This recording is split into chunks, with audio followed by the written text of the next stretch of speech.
बिस्मिल्लाहिर्रहमानिर्रहीम। मैं हूं मोहम्मद अख्तर जमील और आज हम पढ़ने लगे हैं acid base and salts. Acid और बेस की पहली तीन थ्योरीज़ हैं जो कि बड़ी इंपॉर्टेंट हैं। Arrhenius concept of acid and base, Lowry Bronsted या Bronsted Lowry concept and Lewis concept. सबसे पहले हम स्टार्ट कर जी आर्हीनियस कंसेप्ट ऑफ एसिड और बेस है। ये थ्योरी जो है या ये जो कंसेप्ट है ये बेस करता है आयोनाइजेशन के ऊपर। एक सब्सटेंस आपने लिया, उसको वाटर के अंदर डिज़ोल्व किया, वाटर में जब वो डिज़ोल्व हुआ और उसने H+ आयन दिए तो वो आपके पास आर्हीनियस एसिड कहलाया। और वो सब्सटेंस जो कि वाटर के अंदर डिज़ोल्व होकर हाइड्रोक्सिल आयन दे रहा है वो आपके पास आर्हीनियस बेस कहलाई। तो हमारे पास जो इसकी क्लासिफिकेशन है उसके लिए वाटर का होना ज़रूरी है और उसके बाद ऐसे कंपाउंड्स जिनमें हाइड्रोजन या हाइड्रोक्सिल आयंस होंगे वो क्लासिफाई कर सकते हैं हम एसिड और बेस में। आपको नज़र आ रहा होगा कि हमारे पास एक सब्सटेंस है लाइक HCl है, उसको जब हमने वाटर के अंदर डिज़ोल्व किया तो उसने अपना H+ आयन दे दिया सोल्यूशन के अंदर। वाटर ने अपना लोन पेयर उसके साथ कोऑर्डिनेट किया और H3O+ बनाया और साथ में Cl नेगेटिव। तो एक इक्विलिब्रियम इस्टेब्लिश हुआ between HCl plus water and H3O+ and Cl negative. अब जो HCl है वो आपके पास क्यों एसिड है, अकॉर्डिंग टू द डेफिनेशन वो वाटर के अंदर आयोनाइज करके उसने सोल्यूशन के अंदर हाइड्रोजन आयन दिया। जबकि आप sodium hydroxide on an other side अगर हम उसको वाटर के अंदर डिज़ोल्व करें तो वो आपके पास सोडियम आयंस देगी और साथ में हाइड्रोक्सिल आयंस देगी। एक ऐसा सब्सटेंस, एक ऐसी चीज़ जो पानी के अंदर सॉल्युबल होकर डिज़ोल्व होकर हाइड्रोक्सिल आयन दे वो आपके पास आर्हीनियस बेस कहलाती है। राइट स्टूडेंट्स, यहाँ पे एक और डेफिनेशन भी आती है, अल्कली एक टर्म बोली जाती है कि अल्कली क्या है। तो एक ऐसा सब्सटेंस, एक ऐसी बेस जिसके अंदर हाइड्रोक्सिल आयन एग्जिस्ट कर रहे होंगे और वो वाटर के अंदर डिज़ोल्व होकर हाइड्रोक्सिल आयन दे उसको अल्कली कहते हैं। तो बाज़ वक़्त ये भी कहा जाता है कि जितनी भी अल्कलीज़ हैं वो तमाम की तमाम बेसेस हैं, बट सारी की सारी बेसेस अल्कलीज़ नहीं हो सकती। राइट, इसकी लिमिटेशंस क्या हैं? इस कंसेप्ट की लिमिटेशन दो हैं, जैसे कि हमने स्टार्ट में भी डिस्कस किया था कि एक तो ये पानी के अंदर डिज़ोल्व हो, एक ऐसा सब्सटेंस जो पानी के अंदर डिज़ोल्व नहीं हो रहा उसको हम एसिड और बेस में कैटेगराइज नहीं कर सकते। दूसरी जो चीज़ है वाटर के अंदर डिज़ोल्व होकर H+ आयन या हाइड्रोक्सिल आयन दे, अगर ये नहीं दे रहा तब भी आप इस कंसेप्ट के मुताबिक आप उसको क्लासीफाई नहीं कर सकते हैं। राइट, इसके अलावा जो है वो दूसरा कंसेप्ट हमारे पास आ जाता है जी ब्रॉन्स्टेड लोवरी का कंसेप्ट है। अब ये एक प्रोटॉनिक थ्योरी है।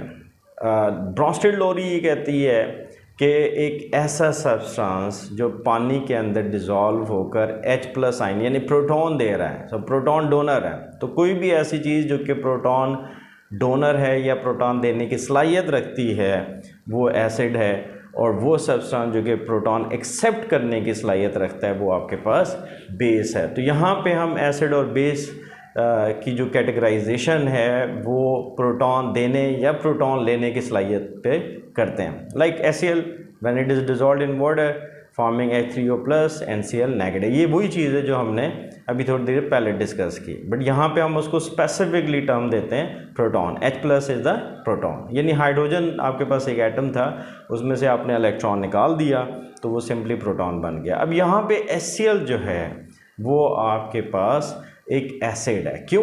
बिकॉज वो हाइड्रोजन आयन दे रहा है, जबकि वाटर जो है वो यहाँ पे एक्ट कर रही है ब्रॉन्स्टेड लोवरी बेस के तौर पे, क्योंकि वो प्रोटॉन एक्सेप्ट कर रही है। इक्विलिब्रियम की दूसरी तरफ अगर आप देखें तो आपको दो और स्पीशीज मिलेंगी, one is H3O+ and Cl negative. अब H3O+ भी प्रोटॉन दे सकता है and Cl negative proton accept कर सकती है, तो ये भी एसिड बेस कर सकते हैं। अब इसके लिए आप एक अलहदा टर्म यूज़ करते हैं, conjugate acid and conjugate base. जब आपके पास H3O पॉजिटिव बना जो कि प्रोटॉन दे सकता है, that is a conjugate acid, and Cl negative जो कि प्रोटॉन एक्सेप्ट कर सकता है, that is a conjugate base. अब ये H3O+ बना कैसे? जब बेस ने प्रोटॉन एक्सेप्ट किया तो कंजुगेट एसिड बना। हम इसको इसी तरीके से डिफ़ाइन करेंगे कि एक ऐसी स्पीशी जो कि बेस के प्रोटॉन एक्सेप्ट करने पे बनती है वो कंजुगेट एसिड कहलाती है। जबकि दूसरी तरफ जो Cl नेगेटिव था that was the conjugate base, because ये प्रोटॉन एक्सेप्ट करने की सलाहियत जो है वो रखता है। अब ये बना कैसे? जब HCl ने अपना प्रोटॉन दे दिया तो पीछे क्या बच गया, यानी हाइड्रोजन को आप निकाल दें तो पीछे Cl नेगेटिव बन जाएगा, वो रह जाएगा।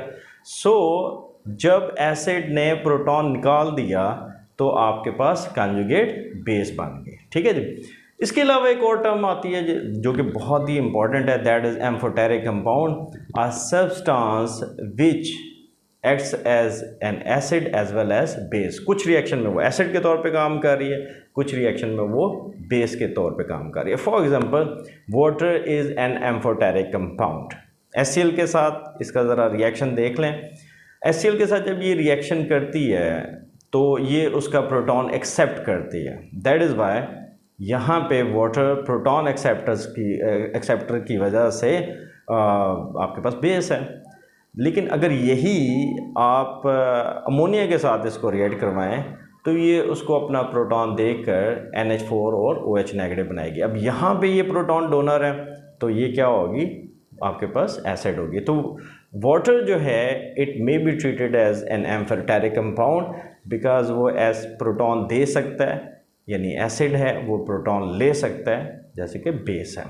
अच्छा, अब ये भी कोई जितने भी कंपाउंड्स हैं उन सबको कैटेगराइज नहीं करता है एसिड और बेस में। देखें कंडीशन बड़ी वाज़ेह है, प्रोटॉन दे रहा है या प्रोटॉन ले रहा है, ठीक है। तो इसकी भी यही लिमिटेशंस हैं। इसके अलावा जो आपके पास तीसरा कंसेप्ट है that is called Lewis concept, right. तीसरा जो हमारे पास कंसेप्ट है वो है लुईस कंसेप्ट ऑफ एसिड और बेस। और लुईस एसिड क्या होता है? लुईस एसिड एक ऐसी स्पीशी है जो कि इलेक्ट्रॉन पेयर एक्सेप्ट करती है। तो वो सब्सटेंस, वो चीज़ जो कि इलेक्ट्रॉन पेयर एक्सेप्ट करने की, कबूल करने की सलाहियत रखती है, वो आपके पास लुईस एसिड है। और वो स्पीशी जो कि इलेक्ट्रॉन पेयर दे देती है वो आपके पास लुईस बेस है। तो यानी इलेक्ट्रॉन पेयर की डोनेशन के ऊपर और एक्सेप्टेंस के ऊपर जो है हमने चीज़ों को कैटेगराइज करना है इनटू लुईस एसिड और लुईस बेस में। यहाँ पे आपके पास एक कंसेप्ट होगा कोऑर्डिनेट कोवलेंट बॉन्ड का, वो भी ज़हन में रखना पड़ेगा, राइट। हमारे पास एक रिएक्शन है, अमोनिया जो है वो कंबाइन हो रहा है विद BF3। अब अमोनिया पे सबसे पहले आ जाएं।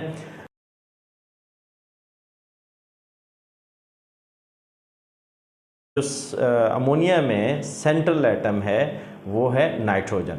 नाइट्रोजन के ऑल अराउंड अगर आप देखें तो 3 बॉन्ड्स हैं जो कि म्यूचुअल शेयरिंग ऑफ 6 इलेक्ट्रॉन से बने हुए हैं। तो 6 इलेक्ट्रॉन इसके इर्द गिर्द होंगे जो कि बॉन्ड पेयर्स होंगे, और एक जो आपको नज़र आ रहा है that is a lone pair. तो नाइट्रोजन के गिर्द 8 इलेक्ट्रॉन्स हैं, राइट।